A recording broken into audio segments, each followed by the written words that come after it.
So much for joining us on TVC Breakfast. It's the Thursday edition, and we're here to give you all the information that you deserve to know. I'm Ibrahim Shita. Indeed, Nigeria, it is time for breakfast. Now, you could be anywhere, but you're choosing to spend your morning here with us on the TVC Breakfast Show. We're very grateful, and you're very welcome. I'm Olamide Odekunle. And good morning, Nigeria. It's always a pleasure to have you join us every morning where we get to update you on everything happening in our beloved country, Nigeria. Today, there is a lot to talk about, and we'll be giving it to you right here on the show. The name, of course, is Ria Abdul. Welcome to our show. Good morning, Nigeria. Our evidence-based analysis shape narratives. My name is Biodun. Good morning, each and every one of you. For me, it's a happy and a sad morning, and I'm sure you all know why. I am happy in one way, I'm not happy in the other way, and I'm sure we'll get to talk about it a whole lot during the newspaper review and all of that, because whatever happens in Nigeria, in one way or the other, it affects us because we're Nigerians as well. But Ibrahim, how are you doing? So good. Good to see you. Olamide, good to see you. Thank you. Yeah, you're always asking us how we're doing. How are you? It's very. I'm always perfect. I'm always. You're getting ready for February the 14th. I am getting. No, I'm not getting ready. I'm ready. Red since Thank God you brought it up because I'm worried. Red back to back. I am ready. I'm not getting ready. I am ready. She's a lady in red. Yes. Lady in red. All right. Preparing to paint the town red. Valentine. Okay. Well, let's get into the show. There is a lot to talk about, as you know, but let me give you a quick rundown on what we're going to be doing today. At some point, Ibrahim is going to bring us all the headlines that have made it to the newspaper. We get to talk about it and dissect it right here on this table. When we take you all the way to Abuja, we're going to be talking about security. When we come back to Lagos, we will be talking about the blue economy. Very important. We'll take you all the way to Delta State. And then later, just before we end the show, we give you very important conversations that have made it all the way to social media with trending now. So these and more will happen on the show this morning. Make sure you grab that cup of coffee and let's have a very fantastic show. Well, we'll start with the story where a disturbing video has emerged showing a commercial bus downfall in Lagos State with a conductor clinging to the back overloaded with goods. Now, the incident captured along the Ojuelegba to Stadium route highlights serious concerns over road safety and the value of human life. The footage has also sparked widespread outrage, with many calling for urgent action to prevent such reckless behavior. The incident raises questions about the effectiveness of traffic enforcement in Lagos and the preservation of human lives. Many are asking if last-man officials tasked with manning the roads were negligent in their duties. So this is the conversation we're having this morning, and you know, we can say that this is negligence because oftentimes this is not the first time I'm seeing this kind of thing. You know, I even see worser ones, you know, where there is like heavy load, the tires are so, you know, the tires are already going down. Some even the tires are down and they're still moving like that. You can see that the rim is even scratching the road. Oftentimes we see things like this. First of all, this is not just an endanger to the person driving the bus and the guy at the back. It's also an endanger to other people on the road, because if someone is moving with high speed, this car is very fragile. You know, look at the way it's moving. It's not even so strong. You know, we now begin to ask questions like, our last man, what are they really doing? Because we know that they're on the road to regulate this kind of cars. So when they see these cars, do they stop them and collect money and let them go, or do they really enforce the law? Oh yeah, absolutely. The last man is doing a fantastic job, no matter the weakness of that organization. The fact of the matter is, without last man, virtually every junction will get blocked by ill-disciplined drivers. And we also know that the commercial drivers are worse. Even they would look at a last-mile official right at the point at a junction, they would simply refuse to obey the traffic light.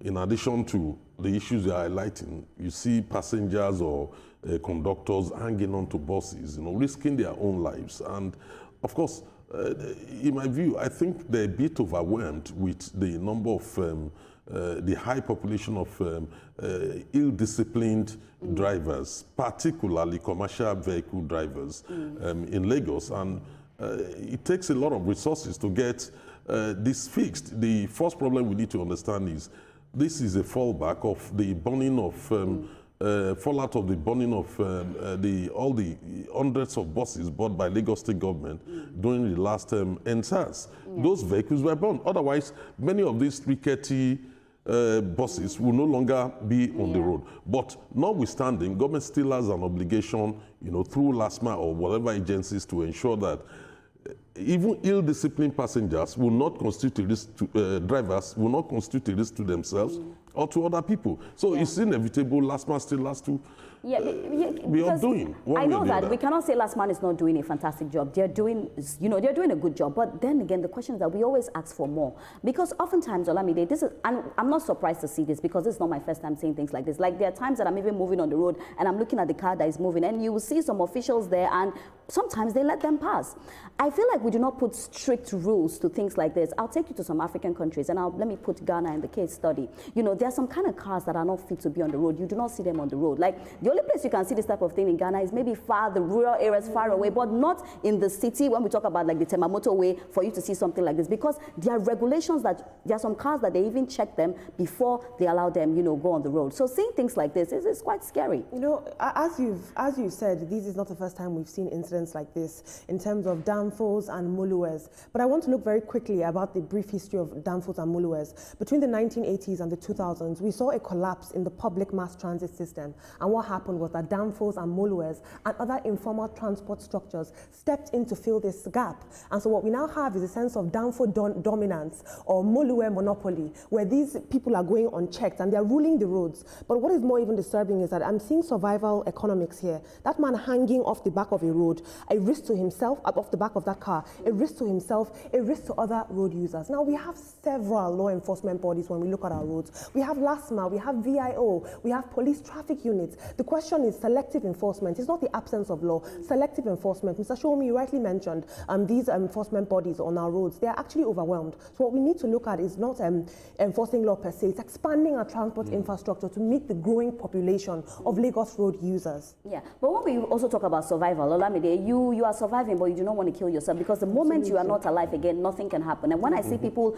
just cling to cars like that, I'm wondering yes, we know it's hard. Maybe you don't have money for transport. Then rather walk. It's better you get there late than to never get there. Absolutely. This is actually one out of a million things that we see on the roads in Lagos State. Remember we talked about the one that I saw on my way to the office, the PHCN vehicle dragging, what's it called, poles, electricity poles, and then everywhere sparkling, and any wrong move, everywhere could be lit up. I remember at the time, the SA to Governor Sanwo-Olu on transportation, reached out to me and said they wanted to come on the show. I think it was after then I traveled out of the country. But it's so sad that we're getting to see this every now and then. The LASMA officials, the traffic enforcement agencies, most times they overlook this. They do not do anything. Overlook it. They are always after private vehicles. And you see, sometimes when you park somewhere that you want to drop off some people, they are very quick to arrest you because you are a private car owner. But the commercial buses will park there, call whatever they want to call people to their... It seems like they're just used to that. Exactly, to their transportation of paradise and all of that. So, and they won't even do anything. So these are the thing. It is not a case of overwhelming, being overwhelmed. It's enforcement sleeping on duty. True. It is something that we should not allow it to slide. We should ensure that everything we do, when we talk about safety, when we talk about safeguarding lives and property, this should be paramount. And I think that we need to make some scapegoats, because when we do that, then people will now understand. How many scapegoats do you want to have? So there are some people that they even boast of beating these traffic officials. I mean, these enforcement agencies, they tell you that if they come over, we've seen drivers trying to set themselves ablaze because of telling them to follow the law. But one thing is, regardless of that, we have to arrest these people and we have to arrest this situation. And exactly. If we cannot if law enforcement cannot maybe handle what's going on, and like you said, Ibrahim, they're sleeping on duty, maybe even a restructuring or a remodeling of the Danfo and Mulue system, refurbished, modernized, and with a new face and a new regulation. That's why they introduced they've introduced something, but Olamide, it's quite scary that our maintenance as well, sometimes you have those fantastic cars, but how do we even maintain it? And that's why I say it starts with the citizens as well. It's not even just about only the federal government. But anyway, that's our banter for today. So please be careful on the road. And last man, please, we implore you to make sure that you check these commercial vehicles and also private vehicles properly. But anyway, let's give you this news update where Governor Abdul-Rahman Abdul-Razak has visited Kayama local government area to commiserate with the people following a bandit attack that led to the deaths of more than 100 persons. Now, the governor said the bandits have murdered sleep and they shall now be met with full force. The Emir of Kayama, Omar Mauzu, confirmed that 75 victims have been given mass burial according to the Islamic rite, while some have been transported to other communities for burial.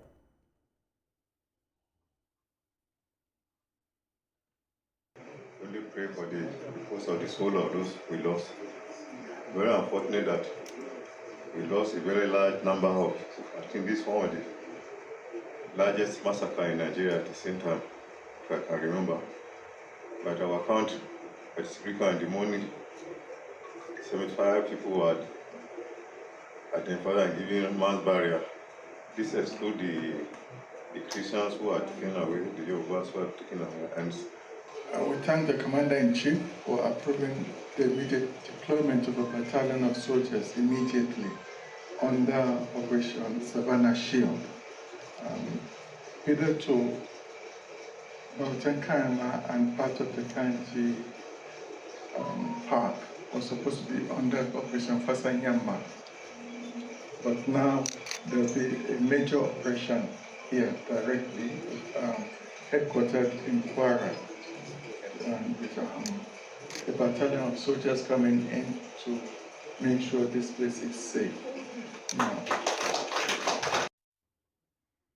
Now, meanwhile, President Bola Tinubu has ordered the immediate deployment of an anti-battalion to Kayama local government area, Kwara State, following the killing of innocent villagers by terrorists in Woro community. Now, President Tinubu strongly condemned the assault, describing it as a cowardly and inhuman act, and denounced the gunmen as heartless for targeting defenseless citizens in what he called a failed campaign of terror.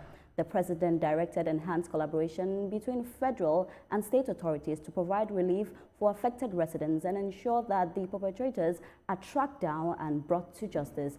President Tinubu prayed for the peaceful repose of the souls of the victims, extended his condolences to bereaved families, and sympathized with the people and government of Kwara State.